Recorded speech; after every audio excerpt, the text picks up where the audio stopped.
If I can't afford my wedding, then I can't afford my wedding. The final costs, what we're actually paying for all of the things that I've just mentioned. I'm all cozied up with a blanket and a scarf because it's officially autumn and it's freezing on the homestead. Today we're going to talk all about a wedding budget, and I'm so shocked to say that I was able to negotiate my wedding venue, photographer and makeup down by 13,000 Australian dollars, which is huge. So I'm really excited to chat through our budget for everything, the cost of our wedding so far, because this is a pretty realistic view of what the wedding final cost is going to be like, because at this point we've planned most of it. If you're a bride getting married, one of the first steps you're going to be told to work on, and I highly suggest it as well, is to pick your venue and to pick your budget. This is going to determine what everything is going to cost and ultimately let you know if it's affordable for you or not.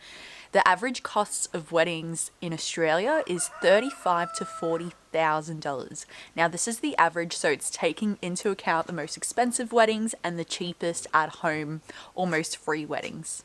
As far as our budget goes, we're sitting at about $25,000 Australian dollars for our whole wedding, including our honeymoon, which we are hoping to get to Israel to visit our family over there and then also explore Europe while we're over there. The reason our budget has gone from $20,000 to $25,000 is because flights are going to be at least $4,000 at this point. So we'll see how we go, but today we're going to chat through all the other parts of the wedding budget. So things like the venue, the flowers, the dress, the attire, the food, the drinks, which is one of the biggest costs of a wedding, the photographer, videographer. So I'm going to show you how I've been budgeting everything, how I've been keeping track of it all, some really useful tools, and then also talk you through the specifics of our costs.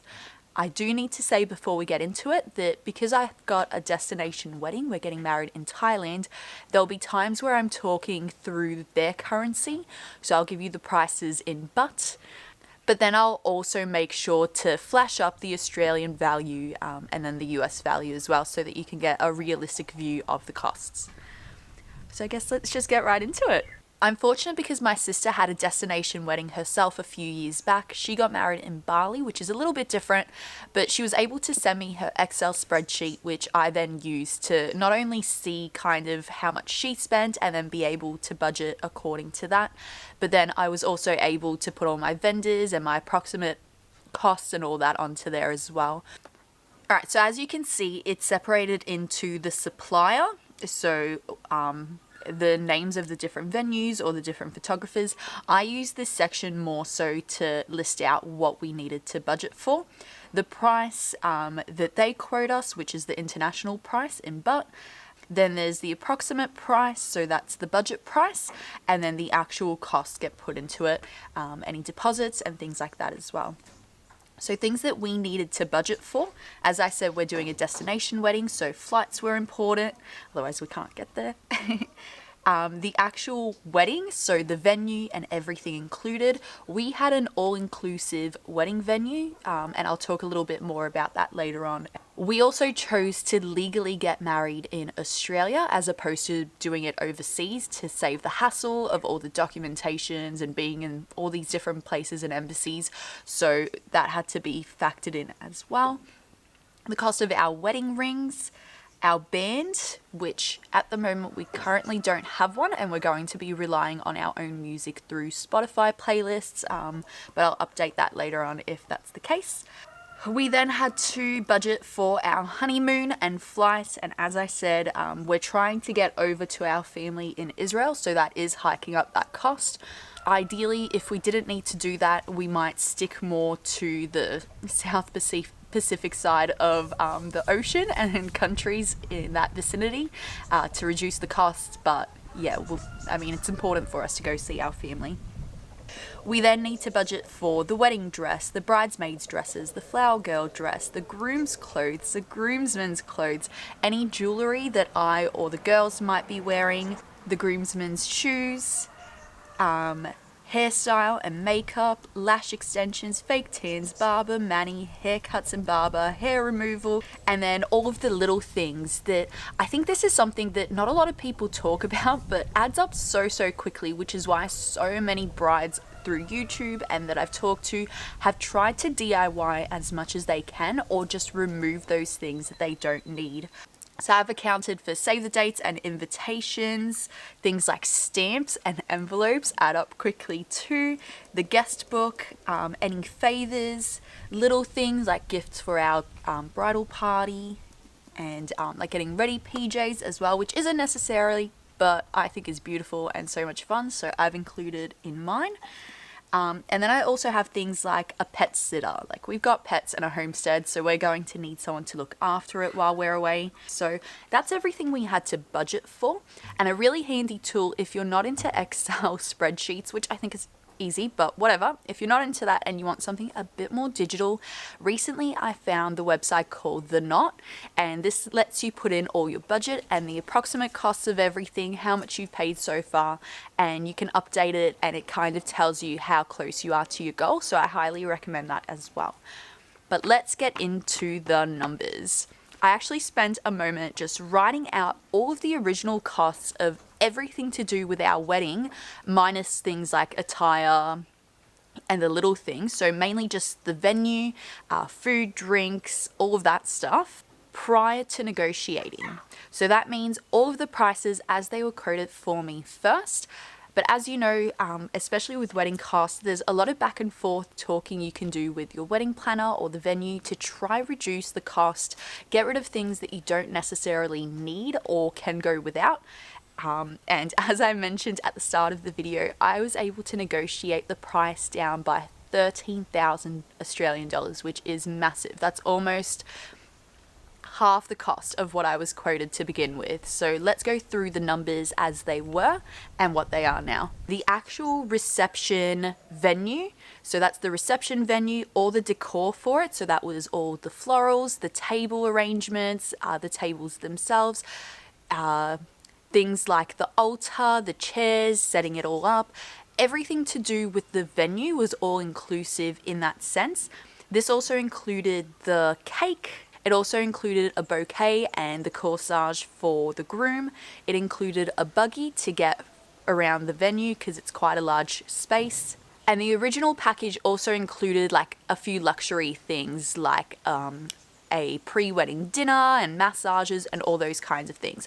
So the original cost that I was quoted was 95,800 baht. This much in Australian dollars. As part of our venue, we had to pay for 3 nights of accommodation at the venue as part of the package, and it's quite an expensive venue, so it was $18,500 per night or 55,500 baht. So that was the accommodation we had to pay for. And then we had an option to add an after party, which for us was quite important, and the after party cost is 50,000 baht, but that 50,000 baht can actually go towards drinks. So we've got an open bar during those 2 hours from 10 p.m. till midnight, where all the money that we've actually paid for the space can be used for drinks at the bar. So in a way, it's a little bit better, but by that point of the night, if everyone's already had too much to drink, it's going to be hard to reach that amount. But you never know. The next price is for drinks. So there were lots of different drink packages, but the premium drink package, which included cocktails, soft drink, beer and wine, and it was just as much as you want to have and your guests want to have, was 2,000 baht per person. And for 50 people, this added up to 100,000 baht. Hair and makeup, if it was provided by the venue, hair would be 3,500 per person, so 17,500 for 5 of us.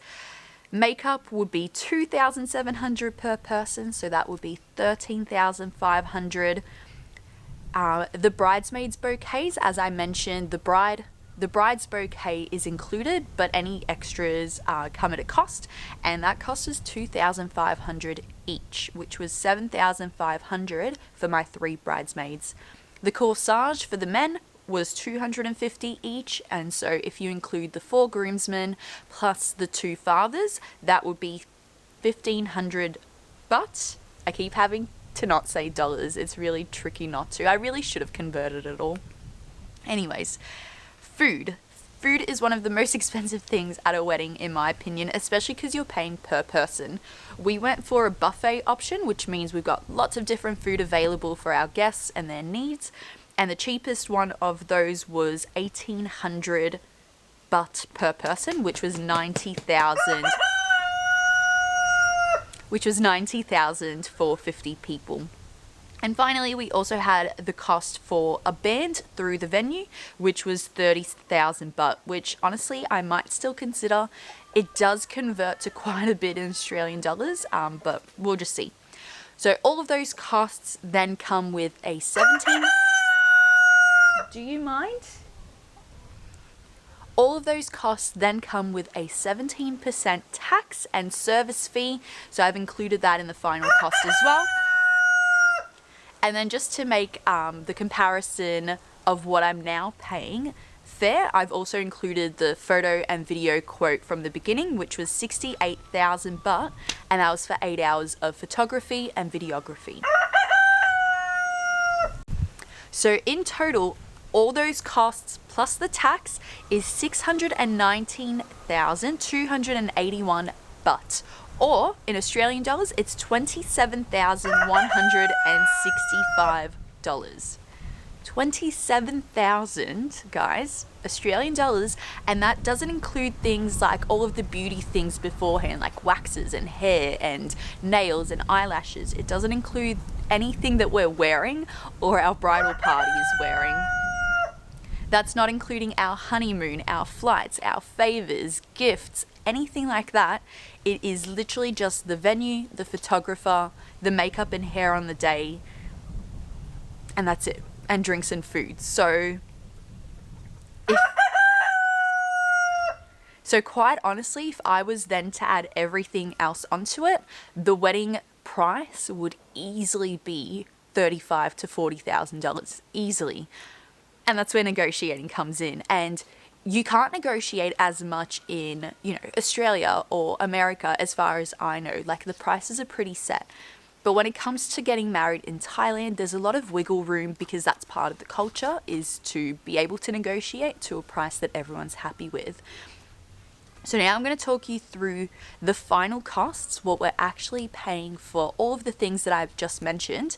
And spoiler alert, I was able to get the final cost down for all those things from $27,000 plus a little more down to $14,000. That's massive.